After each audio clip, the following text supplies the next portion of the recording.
नमस्कार दोस्तों, हमारे पास एक प्रश्न आया था कि हम हर महीने प्रेगनेंसी के लिए कोशिश कर रहे हैं और ओवुलेशन पीरियड के बाद से मेरे स्तनों में भारीपन और हल्के से छूने पर या कपड़े से रगड़ खाने पर या सीढ़ियों के चढ़ने या उतरने से परेशानी का अनुभव होता है। यह प्रेगनेंसी का एक लक्षण है, हमें मालूम है, लेकिन मुझे हर बार पीरियड आ जाते हैं, ऐसा क्यों हो रहा है? तो दोस्तों, इस प्रश्न का जवाब हम अपने इस वीडियो के माध्यम से देने की कोशिश कर रहे हैं। इसके कारणों पर चर्चा करेंगे, क्योंकि यह एक ऐसा लक्षण है जो पीरियड आने से पहले भी बहुत सी महिलाओं को नजर आता है और गर्भवती हो जाने के बाद भी अक्सर महिलाओं को यह लक्षण नजर आता ही है। तो चर्चा करते हैं, वीडियो शुरू करते हैं। यहाँ हम आपसे बात करेंगे कि यह लक्षण प्रेगनेंसी होने पर किस प्रकार से नजर आता है, और अगर आपको हार्मोनल डिसबैलेंस की समस्या है और उसकी वजह से यह समस्या नजर आ रही है तो यह किस प्रकार से नजर आती है और किस समय होती है। अगर आप समय और प्रकार को जान पाएंगे, इस बात का आइडिया लगा सकते हैं कि यह प्रेगनेंसी के कारण आपकी समस्या है या हार्मोनल इशू की वजह से यह समस्या आपको नजर आ रही है, तो आप अपनी समस्या को पहचान सकते हैं, यह जान सकते हैं कि आपको प्रेगनेंसी है या पीरियड्स का लक्षण है। यहाँ आपको एक छोटी सी बात बता दें कि सामान्य अवस्था में महिलाओं का जो हार्मोन्स लेवल रहता है और जितने भी हार्मोन्स होते हैं उनकी जितनी मात्रा महिला के शरीर में होती है प्रेगनेंसी के बाद वह बदल जाती है। तो देखा जाए तो यह भी हार्मोनल डिसबैलेंस ही है। हालांकि यह चेंजेस हमारे फायदे के लिए होते हैं, बच्चे की सुरक्षा के लिए होती हैं, तो हम इसे हार्मोनल डिसबैलेंस नहीं कहते हैं। और अगर प्रेगनेंसी के बिना इनकी मात्रा में बदलाव आता है तो हम इसे हार्मोनल डिसबैलेंस कहते हैं। टेक्निकली देखा जाए तो दोनों ही अवस्था में हार्मोन्स की स्थिति बदल जाती है, डिसबैलेंस हो जाते हैं, जितनी पहले थी उतनी नहीं रहती है।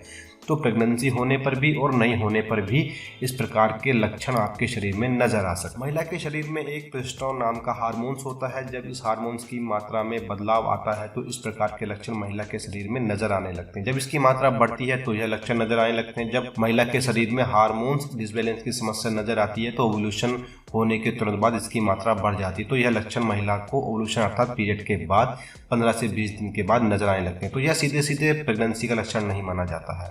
लेकिन जब प्रेगनेंसी हो जाती है और भ्रूण 25 दिन के बाद गर्भाशय में स्थापित हो जाता है और एस्ट्रोजन हार्मोन्स की मात्रा बढ़ने लगती है, तो यह एस्ट्रोजन हार्मोन्स महिला के शरीर में प्रोजेस्टेरोन हार्मोन्स की मात्रा को बढ़ाने लगता है। प्रोजेस्टेरोन हार्मोन्स की मात्रा बढ़ना अत्यधिक आवश्यक होता है। उसका कारण यह है कि जब महिला के शरीर में प्रोजेस्टेरोन की मात्रा अधिक रहती है तो यह पीरियड्स को नहीं आने देता, और जैसे पीरियड्स आने वाले होते हैं तो उस वक्त इसकी मात्रा एकदम से कम हो जाती है और पीरियड्स आ जाते हैं। लेकिन ओवुलेशन के बाद इसकी मात्रा आवश्यकता से अधिक थोड़ी सी हो जाती है तो महिला के ब्रेस्टेज में चेंज आने लगता है, महिला के स्तनों में परेशानी का अनुभव होने लगता है, परिवर्तन नजर आने लगता है, जो कि प्रेगनेंसी के लक्षण जैसा ही होता है। असल में यह प्रेगनेंसी के लक्षण नहीं है बल्कि इस हार्मोन्स की अधिकता के लक्षण है। लेकिन जब गर्भ स्थापित हो जाता है तो यह 25 दिन के बाद प्रोजेस्टेरोन की मात्रा लगातार बढ़ती जाती है, तो फिर उसके बाद 26वें, 27वें, 28वें दिन इस प्रकार के लक्षण नजर आते हैं, तो आप यह समझ सकते हैं कि महिला गर्भवती है। तो यहाँ स्पष्ट है कि हार्मोन्स डिसबैलेंस के कारण अगर यह लक्षण